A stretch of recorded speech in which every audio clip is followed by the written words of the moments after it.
گرامی قدر علماء اکرام، مشائخ اعظام، حاضرین و سامعین، بالخصوص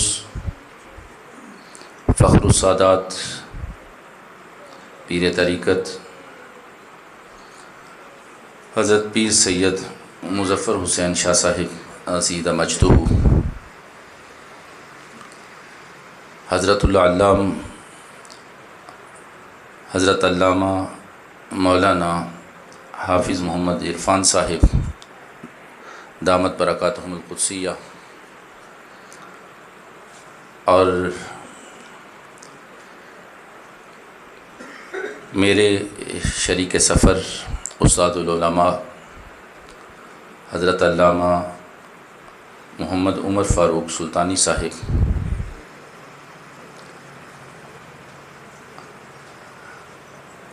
صاحبزادہ والا شان حضرت علامہ صاحبزادہ پیر سید حسن رضا شاہ صاحب عزیز مجدہ، دیگر علماء اکرام، حاضرین و سامعین، میں اور آپ نواسے رسول، جگر گوشہ بطول، راکب دوش رسول سیدنا امام حسین رضی اللہ تعالی عنہ اور آپ کے رفقا کے حضور ارمغان نیاز پیش کرنے کے لیے حاضر ہیں۔ چند ایک معروضات آپ احباب کی سماعتوں کی نظر کرنے کے بعد اپنی گفتگو کو اختتام کی طرف لے جاؤں گا۔ میرے ساتھ مجلس میں بہت سارے علماء اکرام تشریف فرما ہیں۔ اگر سبقت لسانی کی وجہ سے کوئی لفظ، کوئی کلمہ، کوئی جملہ گیران گزرے تو بعد میں نشاندہی فرما دیجیے گا۔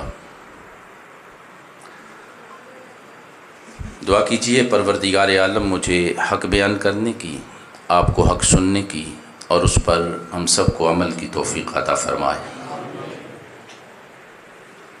چونکہ آج کے مہمان خاص وہ تو قبلہ مصباحی صاحب ہیں، جلد ہی وہ بھی جلوہ افروز ہوں گے اور اپنے مواعظ حسنہ سے مستفیض فرمائیں گے۔ چند ایک لمحے آپ کی سماعتوں کی نظر اپنی گفتگو کر رہا ہوں، صرف آپ کی توجہ چاہتے ہوئے، چونکہ گفتگو بالکل سادہ ہوگی، لیکن اگر آپ متوجہ رہیں گے تو مجھے بھی گفتگو کرنے میں لطف آئے گا اور آپ کو سننے میں بھی لطف آئے گا، اور اگر توجہ بٹے گی تو یقیناً آپ کی توجہ بٹنے کے ساتھ میری بھی توجہ بٹ جائے گی۔ صرف آپ کی توجہ، بیٹا میں آپ کی یا تو سائٹ پر ہو جائیں، میرا بیٹا سائٹ پر ہو جاؤ، کوئی سائٹ پر ہو جاؤ، باتیں نہیں کرنی۔ میں اپنی گفتگو کا آغاز اس جملے سے کرنا چاہوں گا: ہر انسان خواہ اپنا ہے یا پرایا، اعلیٰ ہے یا ادنا، شاہ ہے یا گدا، کافر ہے یا مومن، پیدائش سے لے کر وفات تک وہ آزمائش اور امتحان میں مبتلا رہتا ہے۔ پھر میں جملے کو دہرا رہا ہوں: ہر انسان خواہ کوئی ہو،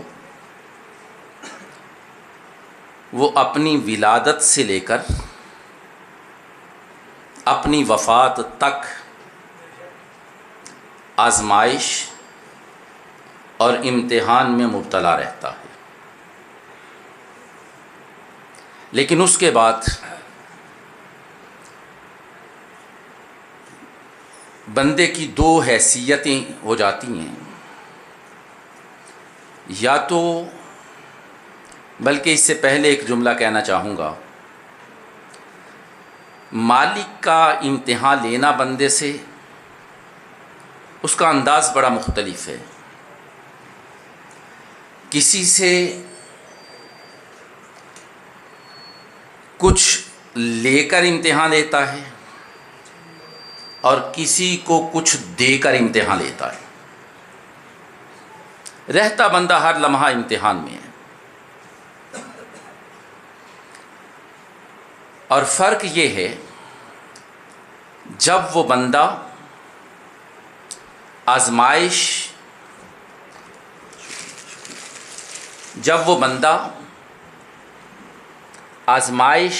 اور امتحان میں مبتلا ہوتا ہے، اگر وہ کافر ہے اس کے لیے وہ آزمائش عذاب بن جاتی ہے، اور اگر وہ بندہ مومن ہے اس کے لیے وہ آزمائش، وہ امتحان قرب الہی کا ذریعہ بن جاتا ہے۔ فرق یہ ہے، اور یہ پروردگار عالم کا قانون، ضابطہ اور اصول ہے، امتحان ضرور ہے۔ پڑھیے قرآن مجید فرقان حمید، مالک یہ کہتا ہے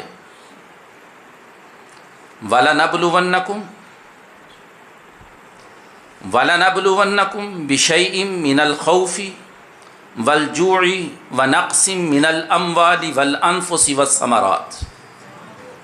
یہ نہیں کہا ہم امتحان لیں گے، انداز یہ نہیں ہے قرآن کا۔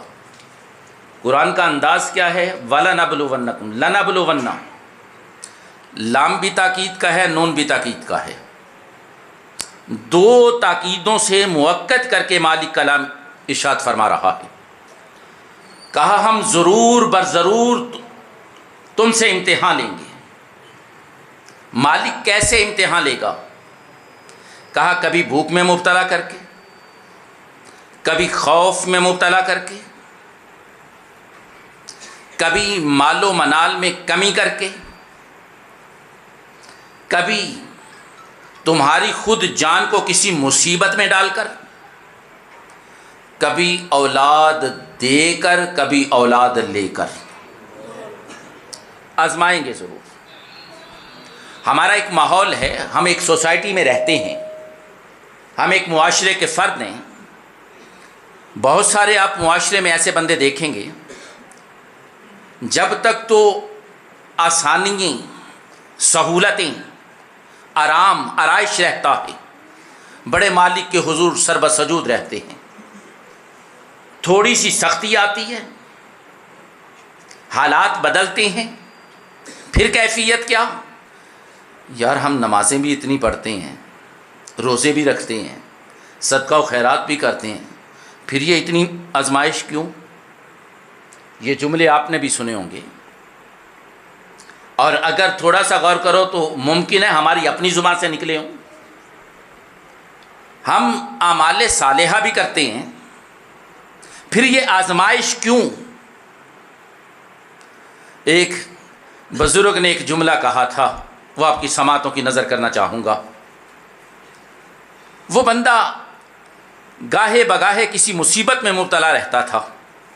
ایک دوست نے آ کر اس بابا جی سے کہا، بابا جی اتنی نمازیں پڑھتے ہو، اتنا رب رب کرتے ہو، پھر یہ اتنی آزمائشیں، ہمہ وقت تکلیف میں، بیماری میں، تنگ دستی میں۔ اس بابے نے جو جواب دیا وہ بڑا خوب تھا۔ کہا نوجوان ذرا سوچ، بیٹا ذرا سوچ، ابھی تو میں مالک کے ہاں اتنی حاضری دیتا ہوں تو یہ حال ہے، اگر میں اس کے حضور حاضر نہ ہوں پھر میرا حال کیا ہو؟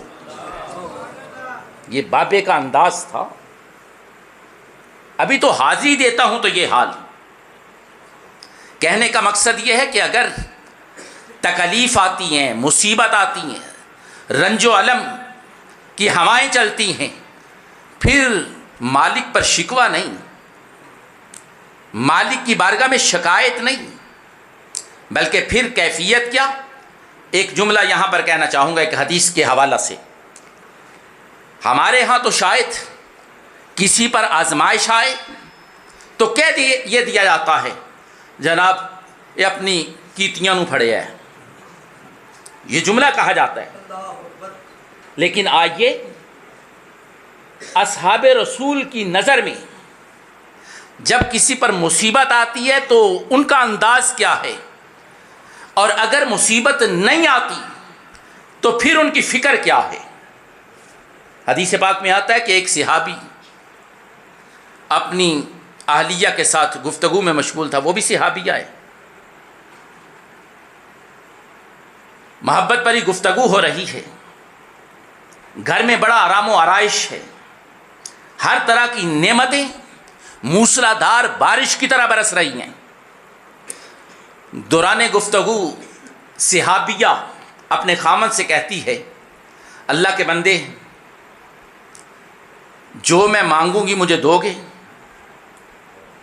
صحابی کہتا ہے کہ اللہ کی بندی سب کچھ تیرا ہی ہے، میرا گھر بار مال دولت ہر شے تیری ہے۔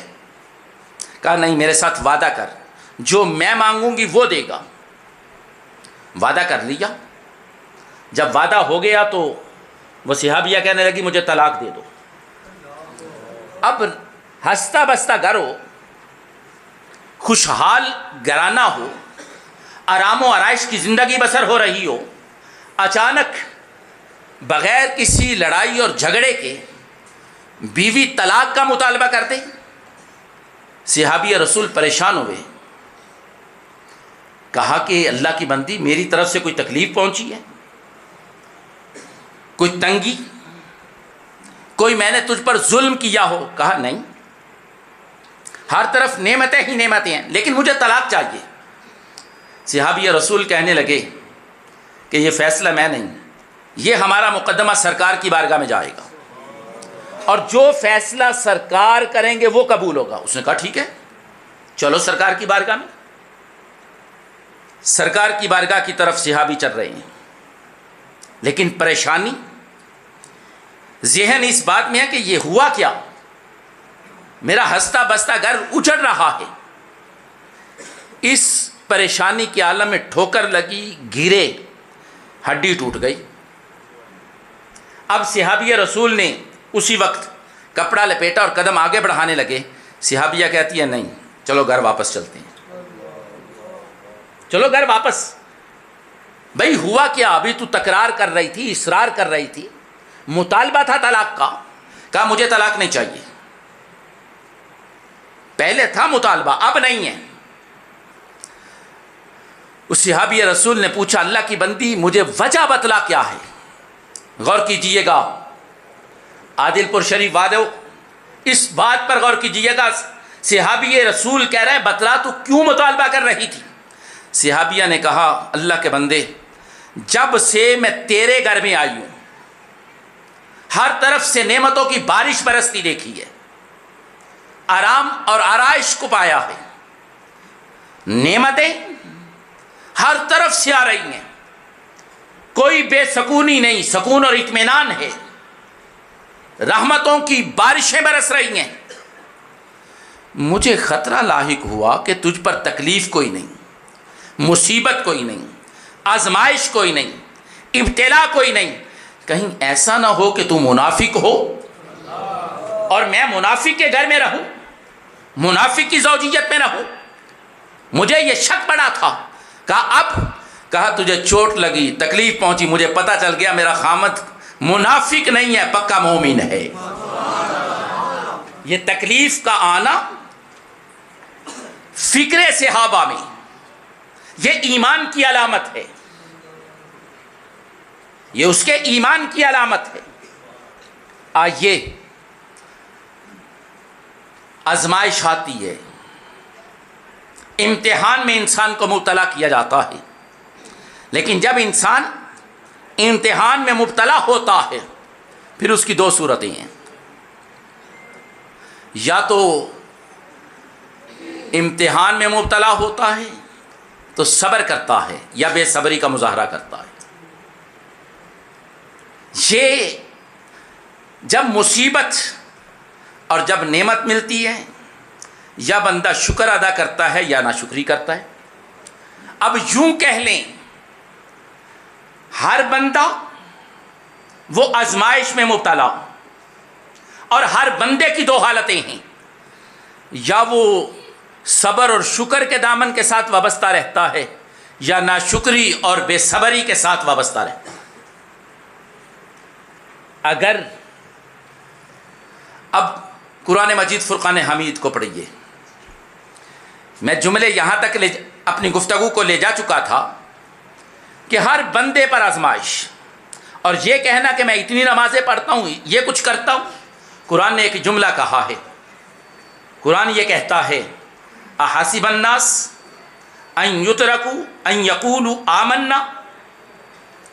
کیا حضرت انسان تو یہ گمان کرتا ہے کہ تو نے کہہ دیا لا الہ الا اللہ، تو نے نمازیں پڑھ لی، صدقہ و خیرات کر دیا، فرضی حج یا نفلی حج کر دیے، پے در پے تو عمرے کرتا رہا، حقوق اللہ اور حقوق العباد کا خاص خیال رکھتا رہا، اور پھر کہے کہ تجھے آزمایا نہیں جائے گا.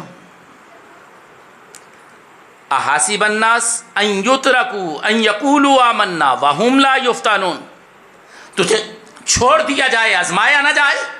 کہا نہیں، ہمارا قانون یہ ہے کہ ہم ضرور آزمائیں گے. بلکہ یہاں پر یہ بھی کہنے دیجئے جتنا کوئی بندہ مقرب ہوگا اتنا اس کا امتحان سخت ہوگا، اتنا اسے سخت مصیبت میں مبتلا کیا جائے گا. کافر کی بنسبت مومن مقرب ہے، اور مالک یہ کہہ رہا ہے ایسا نہیں کہ تو کہے لا الہ الا اللہ اور ہم آزمائے نا. ابھی تو آزمائش کا مزہ آنا ہے کہ یہ مٹی کتنی پکی ہے. ابھی تو دکھلانا ہے ہم نے کہ اس کا انداز کیا ہے. اگر مصیبت آتی ہے پھر صبر کے دامن کے ساتھ وابستہ، پھر وہ صابر بن جاتا ہے. اور قرآن نے کہا کیا ہے؟ قرآن یہ کہتا ہے اگر مصیبت آ جائے، صبر کے دامن کے ساتھ بندہ وابستہ ہو جائے تو مالک یہ کہتا ہے وَبَشِّرِ الصَّابِرِينَ الَّذِينَ إِذَا أَصَابَتْهُمْ مُصِیبَةٌ. بس جب بندے پر مصیبت پہنچتی ہے تو اس کا ایک ہی جملہ ہوتا ہے اِنَّا لِلَّهِ وَإِنَّا إِلَيْهِ. بس یہ جملہ، یہ نہیں پہلے خوب شکوہ شکایت کر لی، رو دو لیا، گریبان پھاڑ لیا، بالوں کو نوچ لیا اور منہ کو زخمی کر لیا، پھر جب نڈھال ہو گیا تو کہا چل صبر ہی کرتے ہیں. یہ نہیں ہے صبر. صبر کیا ہے؟ کوئی مصیبت آئے، یوں کہہ لیں بوڑھے باپ کو جوان بیٹے کی موت کی خبر مل جائے، جوان بیوی کو اپنے خامند کی موت کی خبر ملے، وہاں پھر اپنے لبوں کو سی لے، صرف زبان پر یہ نکلے انا للہ و انا الیہ. پھر رب کہتا ہے اب مصیبت آئی، تکالیف آئی، رنج و الم کی آندھیاں چلی، اس نے صبر کے دامن کے ساتھ وابستہ ہوا. اب مالک کہتا کیا ہے؟ کہا یہ ہیں وہ بندے اولئک علیہم صلوات من ربہم ورحمہ. کہا یہ ہیں وہ بندے جن پر میری رحمتیں موسلا دھار بارش کی طرح برستی ہیں.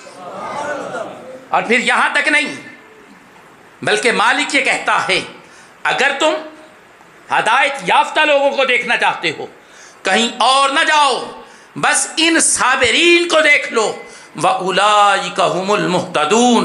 یہی ہدایت یافتہ ہے. یہاں پر میں سیرت رسول کے حوالہ سے ایک دو باتیں آپ کی سماعتوں کی نظر کرنا چاہوں گا.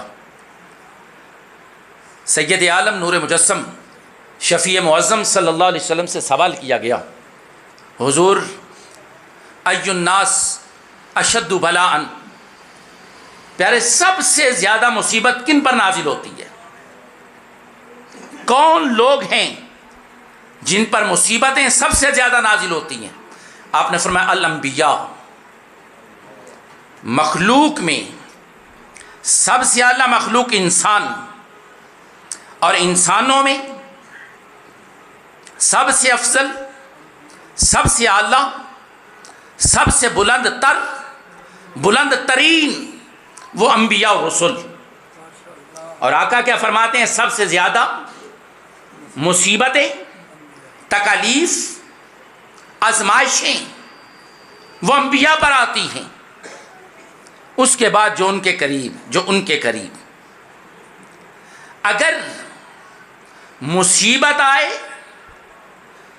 چلو انبیاء اپنی جگہ پر، سید الانبیاء کی طرز کیا تھی، اور نعمت ملے تو سید الانبیاء کا طریقہ کیا تھا؟ سید عالم صلی اللہ علیہ وسلم کی ساری حیات طیبہ کو سامنے رکھیں، مکی زندگی کو سامنے رکھ لیں، مدنی زندگی کو سامنے رکھ لیں، اور مکی زندگی میں بالخصوص شیب ابی طالب کے وہ 3 سال سامنے رکھیں، جب قریش نے آپ کا سوشل بائیکاٹ کیا، 3 سال شیب ابی طالب میں محصور رہے، زبان پر کوئی شکوہ اور شکایت نہیں لائے۔ سید عالم زبان پر کوئی شکوہ اور شکایت نہیں، صبر کے دامن کے ساتھ وابستہ، اور قیامت تک آنے والی انسانیت کو یہ درس دیا، صبر کرنا ہے تو اپنے نبی محمد عربی کی طرف دیکھ لو، اور اگر اس سے بڑھ کر کوئی شے دیکھنی ہے پھر طائف کا بازار دیکھ لو۔ طائف کے بازار میں گئے، دعوت دی، جب دعوت مل گئی، دعوت کو کیا سننا تھا؟ بچوں کو پیچھے لگا دیا، پتھراؤ کیا، سرکار کے سر اقدس سے خون بہا، نالین مبارک تک، پاؤں مبارک تک پہنچا، نالین مبارک میں پاؤں جم گئے، نکالتے ہوئے تکلیف ہوئی، فرشتے حاضر ہوئے، حضور ہمیں اجازت دیں، دونوں پہاڑوں کو ملا کر پوری بستی کا ستیہ ناش کر دیتے ہیں۔ سید عالم صلی اللہ علیہ وسلم کا فرمان کیا ملتا ہے؟ فرماتے ہیں کہ فرشتوں نہیں، یہ میری عظمت اور رفعت کو جانتے نہیں ہیں، یا اسے اگر عام لفظوں میں کہوں، مفہوم کے اعتبار سے کہوں تو سید عالم صلی اللہ علیہ وسلم نے فرمایا یہ، اے لوگو، اے فرشتوں، میں لوگوں کی طرف زحمت بن کر نہیں، میں ان کی طرف رحمت بن کر آیا۔ کہا کچھ نہیں، صبر کے دامن کے ساتھ وابستہ، اور جب نعمت ملے تو پھر کیفیت کیا؟ سید عالم صلی اللہ علیہ وسلم کے قلب انور پر یہ صحیح کی حدیث ہے، سید عالم صلی اللہ علیہ وسلم کے قلب انور پر جب یہ آیت مبارکہ نازل ہوئی، لِيَغْفِرَ لَكَ اللَّهُ مَا تَقَدَّمَ مِن ذَنبِكَ وَمَا تَأَخَّرَ، کہ پیارے پروردگار عالم نے آپ کے سبب آپ کے پہلوں کے گناہ بھی معاف کر دیے اور آپ کے بعد والوں کے گناہ بھی معاف کر دیے۔ جب یہ آیت نازل ہوئی، ام المومنین سیدہ عائشہ صدیقہ طیبہ طاہرہ رضی اللہ تعالیٰ عنہ فرماتی ہیں، میں نے دیکھا کہ سرکار ساری رات مصلی پر کھڑے ہیں، پاؤں میں ورم ہو گئے، سوزش ہو گئی، پاؤں زخمی ہو گئے، تو میں نے عرض کیا حضور کیا مالک نے آپ کو یہ مقام نہیں دیا کہ لِيَغْفِرَ لَكَ اللَّهُ مَا تَقَدَّمَ مِن ذَنبِكَ وَمَا تَأَخَّرَ، کہ پروردگار عالم نے تو آپ کے سبب آپ کے پہلوں کے گناہوں کو بھی معاف کر دیا، آپ کے بعد والوں کے گناہوں کو معاف کر دیا، پھر یہ مشقت، پھر یہ سعی و کوشش، پھر یہ جد و جہد، یہ کیوں؟ سید عالم فرماتے ہیں عائشہ مالک نے یہ مقام مجھے دیا ہے نا، ہاں پیارے یہ آپ کو دیا، کہا اس مقام کو پانے کے بعد کیا میں اپنے مالک کا شکر گزار بندہ؟ اگر مصیبت آئے تو صبر، اور اگر نعمت ملے تو شکر۔ اگر مصیبت آئے صبر کرو، رب کی رحمتوں کا نزول، اور اگر نعمت ملے شکر کرو۔ ان شکرتم لازیدنکم، مالک کہتا ہے میں پھر نعمتوں میں کمی نہیں کروں گا بلکہ تمہاری نعمتوں میں اضافہ فرما دوں گا۔ لیکن یہ شکر کا انداز کیسا ہو؟